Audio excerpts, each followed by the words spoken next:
عليكم ورحمة الله وبركاته. الحمد لله نحمده ونستعينه ونستغفره ونعوذ بالله من شرور أنفسنا ومن سيئات أعمالنا. من يهده الله فلا مضل له ومن يضلل فلا هادي له، ونشهد أن لا إله إلا الله وحده لا شريك له، ونشهد أن سيدنا ومولانا محمدا عبده ورسوله. اللهم صل على سيدنا مولانا محمد طب القلوب ودوائها وعافية الأبدان وشفائها ونور الأبصار وضيائها وعلى آله وصحبه وسلم. أما بعد، فقد قال الله تعالى في القرآن العظيم الفرقان المجيد: أعوذ بالله من الشيطان الرجيم، بسم الله الرحمن الرحيم. ولله على الناس حج البيت من استطاع إليه سبيلا ومن كفر فإن الله غني عن العالمين. قال النبي صلى الله عليه وسلم: من حج لله فلم يرفث ولم يفسق رجع كيوم ولدته أمه، أو كما قال عليه الصلاة والسلام. صدق الله العظيم وصدق رسوله النبي الكريم. سبحانك لا علم لنا إلا ما علمتنا إنك أنت العليم الحكيم. رب اشرح لي صدري ويسر لي أمري واحلل عقدة من لساني يفقهوا قولي. إن أريد إلا الإصلاح ما استطعت وما توفيقي إلا بالله. புகழ் அனைத்தும் அல்லாஹ் ஒருவனுக்கே உரித்தாகட்டுமாக. சலாத் என்னும் கருணையும் சலாம் என்னும் இறைச்சமும் ஈருலக சர்தார் எம்பெருமானார் ரசூலே கரீம் ஸல்லல்லாஹு அலைஹி வஸல்லம் அவர்கள் மீதும் அவர்களுடைய அடிச்சுவடுகளை கடுகளவும் பிசகாது வாழ்ந்து வந்த உத்தம சத்திய சஹாபாக்கள், தாபிஈன்கள், தபா தாபிஈன்கள், நபிமார்கள், வலிமார்கள், ஷஹீதுகள் மற்றும் நம் அனைவர்கள் மீதும் ஏனைய இஸ்லாமியர்கள் மீதும் என்றென்றும் நிலவட்டுமாக. ஆமீன். பெரும்பிற்கும் பெருமதிப்பிற்கும் உரிய பெரியோர்களே, அல்லாஹ்வின் நல்லடியார்களே, அல்லாஹ் ஜல்ல ஷானஹு வ தஆலாவின் பெரும் கிருபையினால் ஹஜ்ஜினுடைய புனித காலங்கள் துவங்கி உலகத்தின் நாலாபுறங்களில் இருந்தும் புனிதமிகு காபத்துல்லாவை முன்னோக்கி ஹாஜிகள் புறப்பட்டு சென்று கொண்டிருக்கிற தருணம் இது. அல்லாஹ் ஜல்ல ஷானஹு வ தஆலா நம் அனைவர்களுக்கும் கண்கள் மூடுவதற்கு முன்பு ஹஜ்ஜினுடைய பாக்கியத்தை தந்தல் புரிவானாக. ஆமீன். யாருக்கு அந்த நல்வாய்ப்பை அல்லாஹ் தந்திருக்கிறானோ அவர்களுக்கு மீண்டும் மீண்டும் அந்த வாய்ப்பினை அல்லாஹ் தந்தல் புரிவானாக. ஆமீன். இந்த புனிதமான தருணத்தில், நேரத்தில் ஹாஜிகள் எவ்வளவு சிறப்புக்குரியவர்கள், புனிதமிகு அந்த இடத்தை தரிசிக்கக்கூடிய பாக்கியம் பெற்றவர்கள் எவ்வளவு உயர்தரமானவர்கள் என்பதை கண்மணி நாயகம் ரசூலுல்லாஹி ஸல்லல்லாஹு அலைஹி வஸல்லம் அவர்கள் சொல்கிறார்கள். இப்னு அப்பாஸ் ரலியல்லாஹு தஆலா அன்ஹுமா அவர்கள் அறிவிப்பதாவது: நாங்கள் கண்மணி நாயகம் ரசூலுல்லாஹி ஸல்லல்லாஹு அலைஹி வஸல்லம் அவர்களோடு குன்னா மஅன் நபிய்யி பிமினா, மினாவில் இருந்தோம். ஸல்லல்லாஹு அலைஹி வஸல்லம் அவர்கள் செய்த ஒரே ஒரு ஹஜ். அந்த ஹஜ்ஜினுடைய சந்தர்ப்பத்தில் புனித மினாவிலே நாங்கள் தங்கியிருந்தோம். இது அக்பல தாயிஃபத்தும் மினல் யமன். அப்போது யமனிலிருந்து ஒரு கூட்டத்தவர்கள் ஹஜ்ஜிக்காக வந்திருந்தார்கள். ஃபகாலு ஃபிதாக்க அல் உம்மஹாத் வல் ஆபா அக்பிர்னா பி ஃபதாயிலில் ஹஜ். அவர்கள் நபிகள் நாயகம் ஸல்லல்லாஹு அலைஹி வஸல்லம் அவர்களை புனிதமிகு மினாவில் வந்து சந்தித்து, யா ரசூலல்லாஹ் ஸல்லல்லாஹு அலைஹி வஸல்லம், எங்களது தாயும் தகப்பனும் உங்களுக்கு அர்ப்பணமாகட்டும், ஹஜ்ஜினுடைய சிறப்புகள் குறித்து எங்களுக்கு சொல்லுங்கள் என்று ஸல்லல்லாஹு அலைஹி வஸல்லம் கேட்டார்கள்.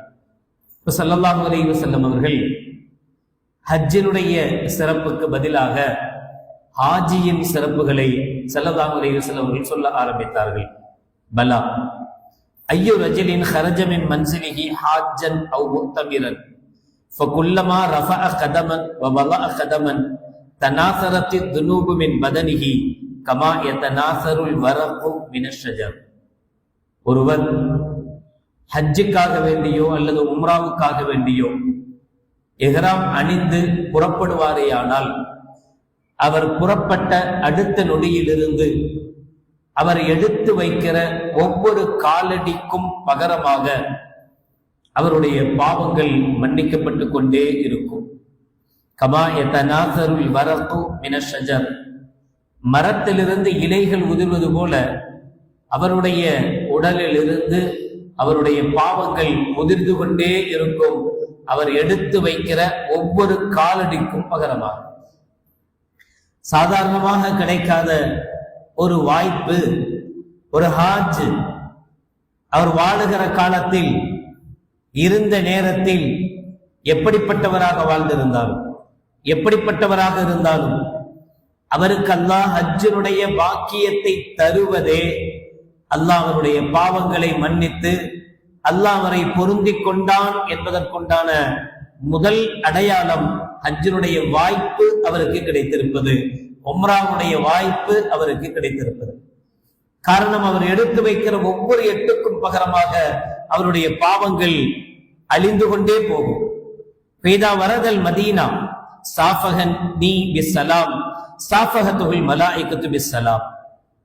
அவர்கள் மதீனாவுக்கு வந்து எனக்கு சலாம் சொல்கிற போது ஸல்லல்லாஹு அலைஹி வஸல்லம் அவர்கள் சொல்கிறார்கள், அவர்கள் சலாமின் மூலமாக என்னிடத்தில் முசாஃபகா செய்கிற போது மலக்குமார்கள் அவர்களிடத்தில் முசாஃபகா செய்கிறார்கள்.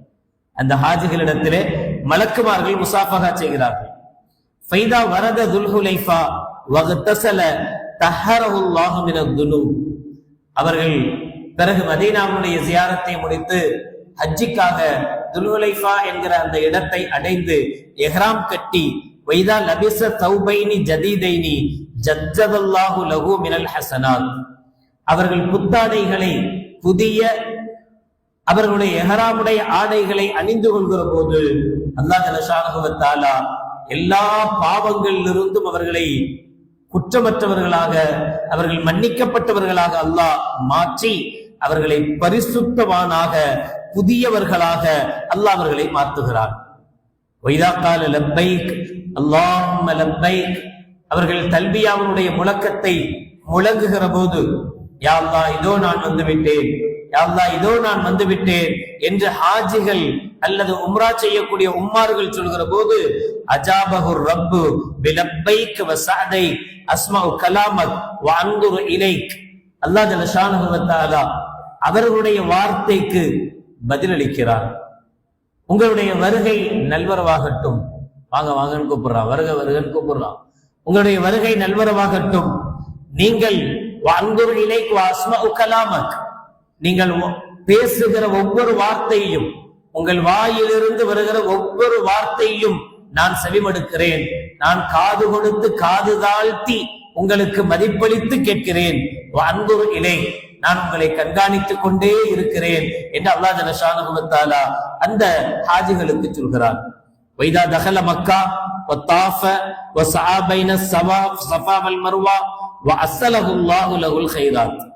அவர்கள் புனித காபாவுக்கு வந்து காபாவை தவாஃப் செய்து சையை நிறைவு செய்கிற போது அல்லாஹ் ஜல்லஷானஹு வ தஆலா அவர்களுக்கு எண்ணிலடங்காத நன்மைகளை, சொல்லி முடிக்க முடியாத நன்மைகளை அல்லாஹ் ஜல்லஷானஹு வ தஆலா அவர்களுக்கு அவர்களுடைய ஹக்கில் ஏற்பாடு செய்கிறார். ஃபைதா வகஃபு பி அரஃபா, ஹஜ்ஜுடைய காரியத்தை ஆரம்பித்தவர்கள் அரஃபாவுடைய பெருவழிக்கு வருகிற போது வலஜ்ஜத்தில் அஸ்வாத்து பில் பாஹாத்தி, அவர்கள் தங்களுடைய குரல் உயர்த்தி சப்தமிட்டு அல்லாஹ்விடத்தில் துஆ செய்கிற போது, பாவ மன்னிப்புகள் கேட்கிற போது பாஹல்லாஹு பிஹிம் மலாயிகா சப்அ ஸமாவாத்தின், அல்லாஹ் ஜல்லஷானஹு வ தஆலா 7 வானங்களில் இருக்கிற மலக்குமார்களையும் ஒன்று கூட செய்கிறான், அழைக்கிறான். அழைத்து சொல்வான், யா மலாயிகத்தி வ சுக்கானு ஸமாவாத்தி அமா தரவுன இலா இபாதி அத்தௌனி மின் குல்லி ஃபஜ்ஜின் அமீக் ஷுகுஸம் வ குபரா. மலக்குமார்களே, வானத்தில் வசிக்கக்கூடியவர்களே, நீங்கள் என்னுடைய அடியாரை பாருங்கள். இவர்களெல்லாம் ஒவ்வொரு பிரதேசங்களிலிருந்து, ஒவ்வொரு நாட்டிலிருந்து, ஒவ்வொரு இடங்களிலிருந்து எனக்காக வந்திருக்கிறார்கள். ஆடைகள் புழுதி அடைந்தவர்களாக, எதை பற்றியும் அவர்கள் அழகை யோசிக்காதவர்களாக, அன்ஃபகுல் அம்வால், அதிகமான பொருளாதாரத்தை செலவழித்து, வஅத்அபுல் அபுதான், அதிகமான உடல் கஷ்டங்களை சகித்துக் கொண்டு என்னிடத்திலே அவர்கள் வந்திருக்கிறார்கள். ஃபவஇஸ்ஸதி வஜலாலி வகரமி லஅஹபன்ன முஸீஅஹும் பிமுஹ்ஸினிஹிம்.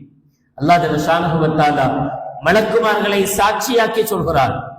மலக்குமார்களை சாட்சியாக்கி அரஃபாவுடைய பெருவழியில் அவர்கள் தௌபா செய்கிற போது, அல்லாஹ்விடத்தில் பாவ மன்னிப்பு கேட்கிற போது அல்லாஹ் மலக்குமார்களுக்கு முன்னிலையில் சொல்கிறான், இவர்கள் எல்லோருடைய பாவங்களையும் நான் நன்மைகளாக மாற்றிவிட்டேன், பாவங்களை அழித்து விட்டேன், பாவங்களை போக்கிவிட்டேன் என்பதல்ல, எவ்வளவு பாவத்தோடு இவர்கள் வந்தார்களோ அதை அப்படியே நன்மைகளாக நான் பகரமாக்கி விட்டேன், மாற்றிவிட்டேன்.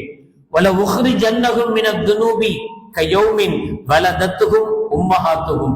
அவர்கள் இங்கிருந்து அரஃபாவிலிருந்து திரும்பி செல்கிற போது அவர்களுடைய தாயின் வயிற்றிலிருந்து பிறந்த அன்று பிறந்த பாலகனை போல குற்றமற்றவர்களாக பாவமற்றவர்களாக அவர்கள் தங்களுடைய இல்லங்களுக்கு திரும்புவார்கள்.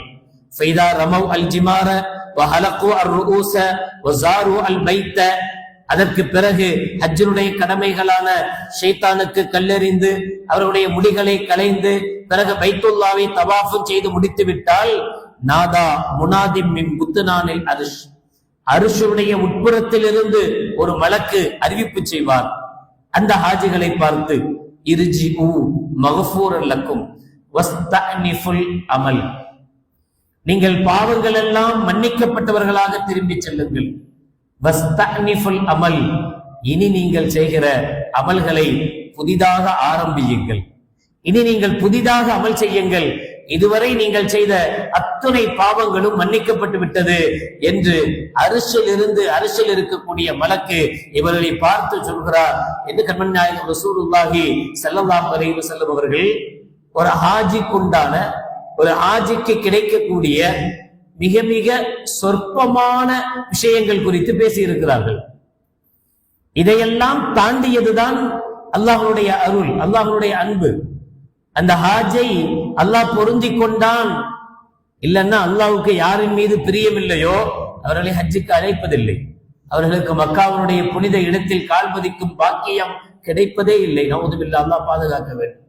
அல்லாஹ் யாரின் மீது அன்பு கொண்டிருக்கிறானோ, அல்லாஹ் யாரை விரும்புகிறானோ அவர்களுக்குத்தான் அந்த புனிதமான பாக்கியத்தை தருகிறார். புனிதமான பாக்கியத்தை தந்த அல்லாஹ் ஜல்லஷானஹு வ தஆலா தன்னுடைய அருள் இல்லத்துக்கு அழைத்து அவர்களுடைய அத்தனை பாவங்களையும் நன்மைகளாக மாற்றி அவர்களை அன்று பிறந்த பாலகனாக அல்லாஹ் ஜல்லஷானஹு வ தஆலா திருப்பி அனுப்புகிறான் என்று ஹாஜி சம்பந்தப்பட்ட ஒரு சில ஃபலாயில்களை, சிறப்புகளை கண்மணி நாயகம் ரசூலுல்லாஹி ஸல்லல்லாஹு அலைஹி வஸல்லம் அவர்கள் சொல்லி தருவார்கள்.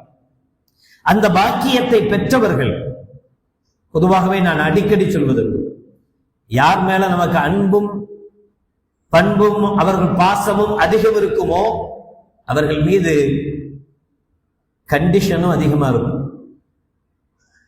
யாரோ ஒரு பையன், சம்பந்தமில்லாத ஒருத்தன் ஒரு தவறு செய்யறாங்க போது கண்டுகொள்ளாத நம்முடைய மனம், நம்ம வீட்டு புள்ள, நம்ம சொந்தக்கார பிள்ளைய, நம்ம தெருவை சார்ந்தவன், நம்முடைய இஸ்லாமிய மார்க்கத்தை சார்ந்தவன் அப்படின்னா அவன் மேல தனி கவனம் செலுத்துவோம், அவனை திட்டுவோம். ஏன்டா இது செய்யற, இப்படி செய்யலாமா, அவங்க அத்தாட்ட சொல்லி கொடுக்குறேன் பார் அப்படிம்போம். அதே சம்பந்தம் இல்லாத ஒருத்தன் செய்யும் போது கண்டுக்காம போவோம். யாரின் மீது நமக்கு அன்பு இருக்கிறதோ அவர்களை திருத்தணும்னு நாம நினைப்போம். அவர்கள் மீது நமக்குண்டான கண்டிஷனும் அதிகமா இருக்கும், கட்டளைகளும் அதிகமாக இருக்கும். அதே போலத்தான் அல்லாஹ் ஜல்லஷானஹு வ தஆலா ஹாஜிகளை தன்னுடைய இல்லம் அழைக்கிறான். ஒன்றுக்கு 1,00,000 அல்லாஹ் ஜல்லஷானஹு வ தஆலா நன்மைகளை மாற்றுகிறான். காபாவில் தொழக்கூடிய அமல்கள் செய்யக்கூடிய ஒவ்வொன்றையும் ஒன்றுக்கு 1,00,000 அல்லாஹ் ஜல்லஷானஹு வ தஆலா மாற்றி தருகிறான் என்றால் சும்மா கிடைக்காது. அதனாலதான் நபிகள் நாயகம் ரசூலுல்லாஹி ஸல்லல்லாஹு அலைஹி வஸல்லம் அவர்கள் அன்று பிறந்த பாலகனாக ஹாஜிகள் வருகிறார்கள் என்கிற அந்த வார்த்தைக்கு விளக்கம் தருகிற போது இப்படி சொல்வார்கள், மன் ஹஜ்ஜ லில்லாஹி வலம் யர்ஃபுத் வலம் யஃப்சுக் வலதத்துஹு ரஜஅ கயௌமின் வலதத்துஹு உம்மு.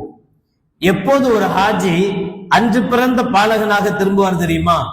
அவரிடத்தில் 3 தன்மைகள் இருக்க வேண்டும். இன்ஷா அல்லாஹ் ஹஜ்ஜிக்கு போறவங்களும் கேட்கணும், ஹஜ்ஜிக்கு போகணுன்ற ஆசை உள்ளவங்களும் கேட்கணும். இன்ஷா அல்லாஹ் நாம இன்ஷா அல்லாஹ் நமக்கு எப்ப அந்த வாய்ப்பு கிடைக்குமோ அப்ப நாம இப்படித்தான் நடந்து கொள்ளணும் என்கிற அந்த நினைப்புக்கு வரணும். அவர்களுக்கு 3 விஷயங்கள் அவசியம் என்கிறார்கள் ஸல்லல்லாஹு அலைஹி வஸல்லம். அதில் முதலாவது மன் ஹஜ்ஜ லில்லாஹ், அவருடைய ஹஜ்ஜு அல்லாஹ்வுக்காக வேண்டியதாக இருக்கணும். பேருக்காக புகழுக்காக குடும்பத்துல எல்லாரும் போயிட்டு வந்துட்டாங்க நாம போனா அசிங்கம் என்பதற்காக எந்த காரணமும் இருக்கக்கூடாது. லில்லாஹி அல்லாஹ்வுக்காக வேண்டி மட்டும் செய்த இஹ்லாஸானதாக ஹஜ் இருக்க வேண்டும்.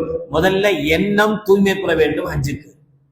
இரண்டாவது ஸல்லல்லாஹு அலைஹி வஸல்லம் அவர்கள் சொல்கிறார்கள் வலம் யர்ஃபுத், பாவமான பேச்சுக்கள் பேசக்கூடாது. அருவருப்பான பேச்சுக்கள் அல்லது கணவன் மனைவியாக போகக்கூடியவர்கள் எஹ்ராமுடைய நிலைமையில் இருக்கும் போது இச்சை தருகிற வார்த்தைகள், சாதாரணமா கணவன் மனைவி என்னென்ன பேச்சுக்கள் பேசலாமோ அவைகள் கூட எஹ்ராமுடைய நிலைமையில பேசக்கூடாது. ஹஜ்ஜினுடைய காலத்துல ஹஜ்ஜுக்கு எஹ்ராம் கட்டிட்டா ஹஜ்ஜில் இருந்து முடிகிற வரைக்கும் அந்த 5 நாட்களும் அது மாதிரியான பேச்சுக்கள், இச்சை தருகிற வார்த்தைகள், பேச்சுக்கள் இவைகள் எல்லாம் தவிர்க்க வேண்டும். இது மாதிரியான பேச்சுக்கள் பேசுவது, தவறான பேச்சுக்கள் பேசுவது, இவைகளை எல்லாம் தவிர்த்திருக்க வேண்டும். வலம் யஃப்சுக், அவர் பாவம் செய்யாமல் இருக்க வேண்டும். 3 நிபந்தனைகள் ஸல்லல்லாஹு அலைஹி வஸல்லம் சொல்றாங்க. ஒண்ணு, அவருடைய எண்ணம் சரியாக இருக்கணும். இங்கிருந்து கிளம்பும் போதே வேற எந்த நோக்கத்துக்காக வேண்டி ஹஜ் செய்யல, அங்க போய் அதை வாங்கலாம் இதை வாங்கலாம் அப்படி எந்த நோக்கமும் கிடையாது. அல்லாஹ்வுக்காக ஹஜ்ஜுக்கு போறேன், அது மட்டுமே நோக்கம். இரண்டாவது, அவர் மனைவியோடையோ அல்லது மற்றவர்களிடத்திலேயோ தவறான வார்த்தைகள் கொண்டவர் பேசக்கூடாது. இச்சையான வார்த்தைகளோ அல்லது மோசமான வார்த்தைகளோ அருவருக்கத்தக்க வார்த்தைகளோ பேசக்கூடாது. மூணாவது, வலம் யஃப்சுக், அவர் பாவம் செய்யக்கூடாது. என்ன செய்யக்கூடாது? பாவம் செய்யக்கூடாது. எதெல்லாம் பாவத்துடைய லிஸ்ட்ல இருக்கோ அதை எதையுமே ஹாஜி ஹஜ்ஜினுடைய காலங்களில் அவருடைய அந்த நேரங்களில் அவர் கண்டிப்பாக தவிர்க்கணும். அப்படி தவிர்த்திருந்தால் மட்டுமே ரஜஅக யௌமின் வலதத்துஹு உம்மு, அவர் அன்று பிறந்த பாலகனாக திரும்புகிறார் என்று நபிகள் நாயகம் ரசூலுல்லாஹி ஸல்லல்லாஹு அலைஹி வஸல்லம் அவர்கள் சொல்வார்கள். இப்ப இங்கிருந்து கிளம்பும் போது இந்த 3 விஷயங்கள் நம்முடைய மனசுல ஆழ பதியணும். நாம் ஒரு புனிதமான இடத்துக்கு போறோம், அங்க எவ்வளவு நன்மைகள் நமக்கு அதிகம் கிடைக்குமோ அதே மாதிரி அங்க போய் ஒரு பாவத்தை செஞ்சுட்டா நவுதுபில்லா, அல்லாஹ் பாதுகாக்கணும், அதனுடைய கஷ்டங்களும் அதனுடைய தீமைகளும் அதிகமா இருக்கும். அதனால அங்க போய் பாவம் என்பதை பத்தி யோசிக்க கூடாது. அப்படி என்ன பாவம் அப்படின்னு நினைக்கலாம். மொபைல் கையில இருந்துட்டா என்ன பாவம் அப்படின்னு சொல்லி தர வேண்டிய அவசியமே இல்லை. அதுதான் பாவமே, அது கையில இருக்கிறது தான் பாவம். நீங்க போன உடனே புரிவாங்க, ஹஜ்ஜிகள் பாய்வாங்க. அவங்க அந்த ரூமுக்கு போய் ரூம்ல போய் உட்கார கூட மாட்டாங்க. அவங்களுக்கு எந்த பெட்டு என்னன்னு கூட முடிவா இருக்காது. போன உடனே அந்த யார் கூட்டு போனாரோ அவர்கிட்ட போய் கேட்கறது, வைஃபை பாஸ்வேர்டு கொடுங்க, பாஸ்வேர்டு கொடுங்க, வைஃபை பாஸ்வேர்டு கொடுங்க. அதை போட்டு அது வந்துடணும். வாட்ஸ்அப் எல்லாம் வரும் அப்பதான். ஏன்னா இங்கிருந்து கிளம்புனதுல இருந்து பிளைட்லயும் யூஸ் பண்ண மாட்டோம், ஒண்ணுமே இருக்காது. அங்க போன உடனே இன்னும் சிம் வாங்கல போடல, இந்த பிரச்சனை எல்லாம் இருக்கும். வைஃபை பாஸ்வேர்டு கிடைச்சா தான் நிம்மதியே வரும், மூச்சு வந்த மாதிரி இருக்கும். அது வந்த உடனே அது வந்துட்டா போதுமே, அப்புறம் எந்த பாவம்னு சொல்லியா கொடுக்கணும். இங்க என்னென்ன சரி எல்லாம் பார்த்துட்டு போனோமோ, போன ஒரு 2 நாள் அப்படியே அல்லா அல்லா அல்லா அல்லான்னு போறது. அதுக்கப்புறம் மற்றதெல்லாம் மாறி போய் அப்புறம் நல்ல பெட்ல ஜம்முன்னு ஏசியை போட்டு படுத்து தூங்கணுமா, நல்ல என்ன சீரி எல்லாம் இருக்கா எல்லாத்தையும் பார்த்தோமா, அல்லாஹ் பாதுகாக்கணும். செய்யற ஒவ்வொரு பாவமும் பன்மடங்கான தீமைகளை, பன்மடங்கான பாவங்களை பெற்றுத்தரக்கூடியது என்கிற எண்ணம் இருக்கணும். மிக குறிப்பாக சொல்றதா இருந்தா, என்ன அமல்கள் சாதாரணமாக நம்முடைய இடங்கள்ல செய்யறோமோ அதுல குறைவு வரக்கூடாது. குறிப்பா 5 வேளை தொழுகை, அங்க நமக்கு எந்த வேலையும் இல்லையே. 5 வேளை தொழுகிறதுல என்ன சிரமம்? இங்க நம்ம போன உடனே நீங்க பாஸ்வேர்டு வாங்கிடுறீங்க, டைம் எல்லாம் தெரிஞ்சிருது, எங்க பாங்க் சொல்ல போறாங்க எல்லாம் டைம் தெரிஞ்சிருது.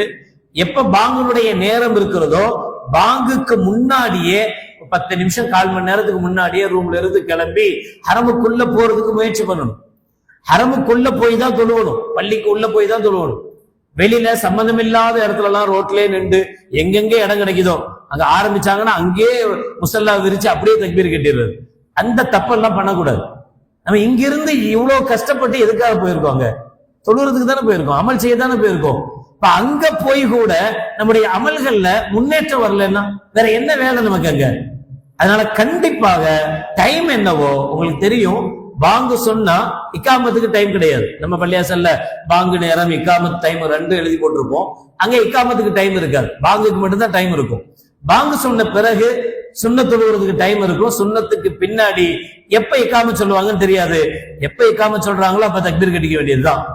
அப்ப நாம சுன்னத் தொழுகக்கூடியவங்க முன்னாடியே போய் பாங்குக்கு முன்னாடியே பள்ளிக்கு உள்ள இருக்கணும், உள்ள போய் தொழணும்னு தான் நினைக்கணும். ஒரு பெரும் பாக்கியம் நமக்கு கிடைச்சிருக்கு, காபாவை கண்ணால பாக்குற பாக்கியம். நான் தான் இங்க வீட்டுல டிவிலே பாக்குறேன்னு சொல்லக்கூடாது. டிவில பார்த்தா காபாவை பார்த்தா நன்மைன்னு மார்க்கம் சொல்லல. காபாவை நேர்ல பார்த்தாலே நன்மை, தவாப் செய்யறதெல்லாம் மத்தபடி. அப்ப நாம இருக்கக்கூடிய காலங்கள்ல எப்பவுமே நாம ஹரமுக்கு போகணும், ஹரம்ல காபாவை பார்த்த மாதிரி உட்காரணும். காபாவுடைய ஏதாவது ஒரு நம்ம பார்த்த மாதிரியே உட்காரணும். அதிகமான இடங்கள்ல காபாவை பார்க்கக்கூடிய வாய்ப்பை பயன்படுத்தணும். காபாவுடைய முகம் அப்படின்னு சொல்லக்கூடிய காபாவுடைய வாசல் இருக்கக்கூடிய அந்த பகுதியை முன்னோக்கி, ஹஜ்ருல் அஸ்வதுக்கும் காபாவுடைய வாசலுக்கும் இடைப்பட்ட பகுதியை நபிகள் நாயகம் ஸல்லல்லாஹு அலைஹி வஸல்லம் அவர்கள் முல்தஸிம் அப்படின்னு சொல்லி கொடுக்குறாங்க. காலை பிடிச்சு கெஞ்சி கதற இடம்னு அர்த்தம். முல்தஸிம், அங்க கேட்கப்படுகிற துஆவை ஒரு குழந்தை தன்னுடைய காரியம் சாதிப்பதற்காக எப்படி தன்னுடைய அத்தா கால கையை பிடிச்சு கெஞ்சும் போது அட போடானாவது கொடுத்துருவோமோ, அது மாதிரி அல்லாஹ் தரக்கூடாதுன்னு நினைச்சாலும் தர்ற இடம் முல்தஸிம் சொல்லுவாங்க. முல்தஸிமுக்கு நேராக இருக்கணும், காபாவை தொடாம வந்துடக்கூடாது. மற்ற நேரங்கள்ல உம்ரா செய்யும் போது காபாவை தொடக்கூடாது, ஃபுல்லா வாசன திரவியங்களா இருக்கும். அப்ப எஹ்ராமுடைய நிலைமையில வாசன திரவியம் பூசக்கூடாது, டச் பண்ணக்கூடாது. சாதாரண தவாஃப் மட்டும் எஹ்ராமுடைய உடையில இல்லாம சாதாரண ட்ரெஸ்ல போய் தவாஃப் செய்யும் போது அந்த நேரங்கள்ல காபாவை எப்படியாவது தொடர்றதுக்கு முயற்சி பண்ணணும். ஹஜ்ருல் அஸ்வத் முத்தமிடல, அடுத்தவங்களுக்கு டிஸ்டர்ப் பண்ணக்கூடாது, அடுத்தவங்களை காயப்படுத்தக்கூடாது, கஷ்டப்படுத்தக்கூடாது. அதுக்காக வேண்டி காபாவுடைய எந்த பகுதியும் தொடாமே வந்துடக்கூடாது. காபாவை தொடணும், காபாவோடு நம்முடைய முகத்தை பதிக்கணும். ஆசை இருக்கணும். முதல்ல ஆசை இருந்தா அல்லாஹ் அதுக்கு உண்டான வாய்ப்பை ஏற்படுத்தி தருவான். காபாவுடைய வாசல் எவ்வளவு ஹைட் இருக்கு பாத்திருக்கீங்களா? எனக்கு 2 மடங்கு இருக்கும். நான் எகர்னா கூட தொட முடியாது, அவ்வளவு ஹைட் இருக்கும். முதல்ல ஹஜ்ஜுக்கு போகும்போது அல்லாஹ் ஜல்லஷானஹு வ தஆலா வாசலை பிடிச்சி துஆ செய்கிற பாக்கியத்தை தந்தான். ஒண்ணு இல்ல, ஆசை தான் இருந்துச்சு. ஆசை இருந்துச்சு, சுத்தி போனேன். கொஞ்சம் கொஞ்சம் போக போக பக்கத்துல போனேன், வாசலு கிட்ட போனேன். பின்னாடி பெரிய ஆஜானுபாகுவான ஒரு கருப்பு நிக்கிற ஒருத்தர் வந்தாரு. நான் கஷ்டப்பட்டு அழுது அப்படியே பக்கத்துல போய் கையும் எட்ட மாட்டேங்குது, ஒன்னும் எட்ட மாட்டேங்குது. நின்ற பாதி அளவுக்கு நின்னேன். அந்த ஆள் டக்குன்னு தூக்கி விட்டான், பிடிச்சிக்கிட்டேன். அல்ஹம்துலில்லாஹ். 2 நிமிஷம் நின்று துஆ செய்யற வாய்ப்பு கிடைச்சு. ஆசை இருந்தா முடியும். எதுக்கும் ஆசைப்படணும். ஆசைப்படும் போது அடுத்தவங்களுக்கு டிஸ்டர்ப் வந்துடக்கூடாது, அடுத்தவங்களை காயப்படுத்தி அடையணும்னு நினைக்க கூடாது. வாய்ப்பை தந்தானா பயன்படுத்தணுமா, அடுத்தவங்களுக்கு அந்த வாய்ப்பை கொடுக்கணும்னு நினைக்கணும். வாய்ப்பு அதுலயே நின்றுணும் ஒரேடியா என்ன நினைக்க கூடாது. இவ்வளவு தூரம் போய் காபாவுடைய ஒரு பகுதியையாவது தொடணும், காபாவோடு நம்முடைய கன்னத்தை உரசணும், காபாவோடு நம்முடைய உதடுகள் ஒட்டணும். அல்லாவையே முத்தமிட்டது போல, அல்லாவையே தொட்டது போல உணர்வு நமக்கு ஏற்படணும். இந்த ஏற்பாடுகள், இந்த உணர்வுகள் தான் நம்முடைய ஹஜ்ஜ முழுமைப்படுத்தும், நம்முடைய உம்ராவை முழுமைப்படுத்தும். ஒரே ஒரு தடவை அந்த வாய்ப்பு கிடைச்சிச்சுன்னு வச்சுங்களேன், நாம இருக்கக்கூடிய 30 நாளோ 40 நாளோ, அந்த 40 நாள்ல அந்த ஒரு சில நிமிடங்கள் வாழ்க்கையில மறக்க முடியாத தங்கமாயிடும். அப்ப அந்த ஆசைப்படணும், யாருக்கும் தொந்தரவு இல்லாம கஷ்டம் இல்லாம காபாவுடைய ஒவ்வொரு பகுதியிலையும் போய் அதை டச் பண்ணணும், தொடணும். அதை தொட்டு அல்லாஹ்விடத்தில் நம்முடைய தேவைகளை கேட்கணும். ஒவ்வொரு பகுதியும் ஒரு நேரம் ஹஜ்ருல் அஸ்வதுக்கு நேரம் உட்கார்ந்து துஆ செய்யணும், ஒரு நேரம் முல்தஸிமுக்கு நேரம் உட்கார்ந்து துஆ செய்யணும், ஒரு நேரம் காபாவுடைய வாசலுக்கு நேரம் உட்கார்ந்து துஆ செய்யணும், ஒரு நேரம் ஹத்தீப் வளைவு இருக்குல்ல, இந்த வளைவுக்கு நேர, அதுக்கு நேரம் மேலதான் நடுவுல மீசாபுர் ரஹ்மத்துன்னு சொல்லுவாங்க, தண்ணி விழக்கூடிய அந்த பாதை இருக்கும். அந்த மீசாபுர் ரஹ்மத்து வழியாதான் உலகத்துக்குண்டான எல்லா ரஹ்மத்தும், அல்லாஹ்ட்ட கேட்கிறோம்ல, ரஹ்மத்து கொடு, ரஹ்மத்து கொடு, பரக்கத்து கொடுன்னு, எல்லா ரஹ்மத்தும் எல்லா நாளும் காபாவின் மீசாபுர் ரஹ்மத்து வழியாகத்தான் எல்லா பள்ளிகளுக்கும் வந்து பள்ளிவாசல் மூலமாக கடைக்கோ வீட்டுக்கோ வந்து சேருது.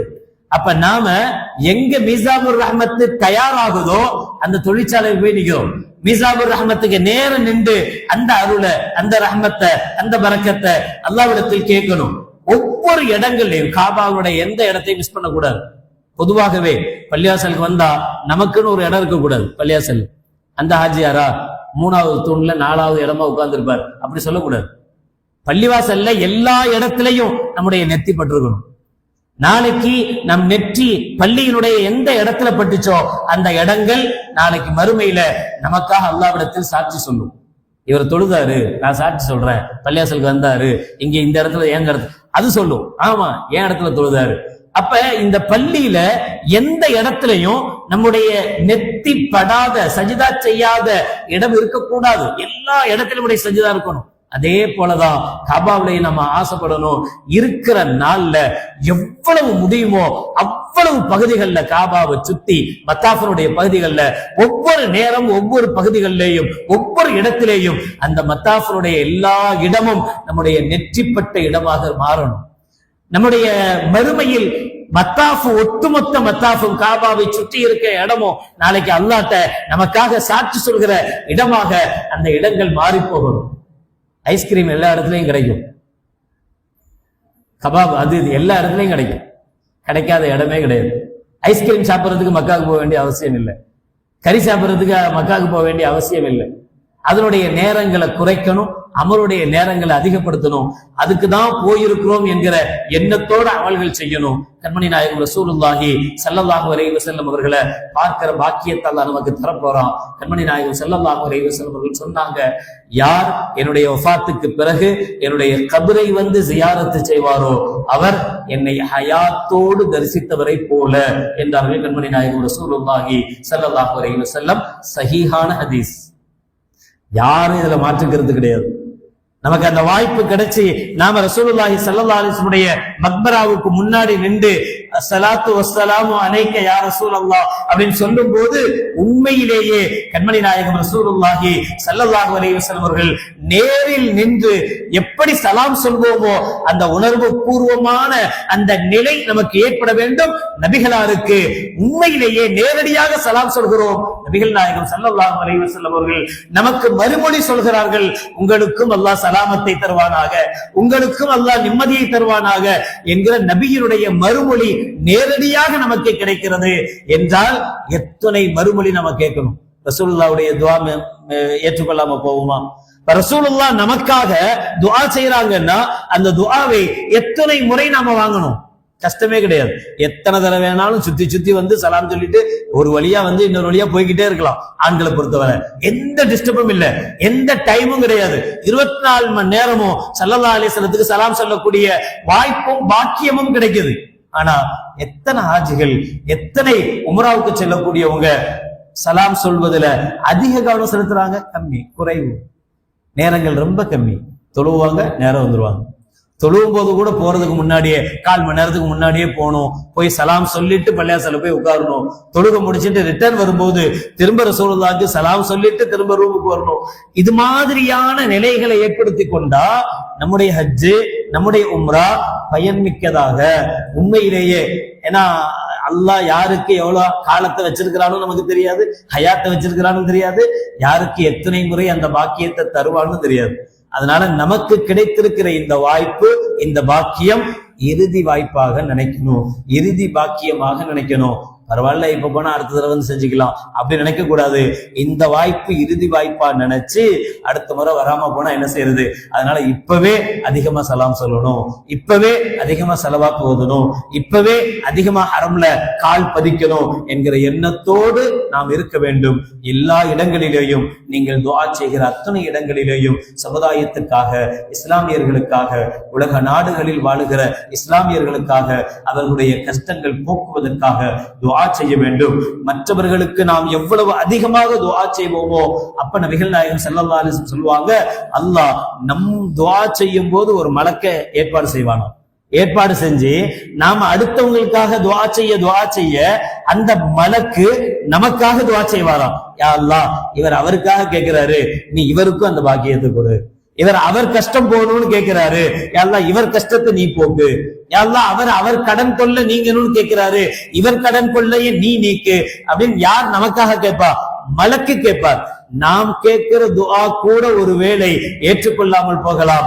மலக்கு கேட்கிற துஆ இப்ப நாம் அடுத்தவர்களுக்காக துஆ செய்கிற போது மலக்கு நமக்காக துஆ செய்கிறார் அப்படின்னா நாம எப்பெல்லாம் நமக்காக துஆ செய்வோமோ, நம்ம குடும்பத்துக்காக துஆ செய்வோமோ, நம்முடைய வியாபாரத்தினுடைய பரக்கத்துக்காக துஆ செய்வோமோ, நம்முடைய கடன் தொல்லைகள் நீங்கணும் துஆ செய்வோமோ, நம்முடைய பிள்ளைகள் மார்க்கப்பட்டுள்ள பிள்ளைகளாக சாலிகான குழந்தைகளா வளரணும் துஆ செய்வோமோ, அப்போதெல்லாம் யா அல்லாஹ் உலக முஸ்லிம்களுடைய கடன் தொல்லைகளை அகற்றுவாயாக என்று ஒரு வார்த்தை சேர்த்துக்கணும். உலக முஸ்லிம்களுடைய வியாபாரங்கள் பரக்கத்து செய்வாயாக அப்படின்னு சேர்த்து கேட்கணும். உலக முஸ்லிம்கள் வாழக்கூடிய அத்துணை இளைய சமுதாயத்திற்கும் யா அல்லாஹ் ஹிதாயத்தை நேர்வழியை கொடுப்பாயாக கேட்கணும். பிள்ளைகளை மார்க்கப்பட்டுள்ள பிள்ளைகளாக, அல்லாஹ்வுக்கும் ரசூலுக்கும் பொருத்தமான பிள்ளைகளாக ரப்பே நீ வாழச் செய்யும் கேட்கணும். நம்முடைய பிள்ளைகளுக்கு கேட்பது போல உலக பிள்ளைகளுக்காக வேண்டியும் கேட்கும் போது, அடுத்த வீட்டுக்கு நம்ம ஹெல்ப் பண்ணும்போது நம்மளுக்கு அல்லாஹ் ஹெல்ப் பண்ணுவான்ற அந்த நம்பிக்கையோடு கேட்கணும். அல்லாஹ் ஜல்ல ஷானஹு வ தஆலா நம்மிடமிருந்து செல்லக்கூடிய ஹாஜிகளுடைய எல்லா விதமான சஃபர்களையும் அவர்களுடைய பிரயாணங்களையும் அல்லாஹ் லேசாக்கி தந்தல் புரிவானாக. எங்கெல்லாம் அவர்கள் துஆ செய்வார்களோ அங்கெல்லாம் நம்முடைய ஞாபகத்தையும் அல்லாஹ் உதிக்க செய்வானாக. வாஹிரு தஅவானா அனில் ஹம்துலில்லாஹி ரப்பில் ஆலமீன். அஸ்ஸலாமு அலைக்கும் வரஹ்மத்துல்லாஹி வபரகாத்துஹு.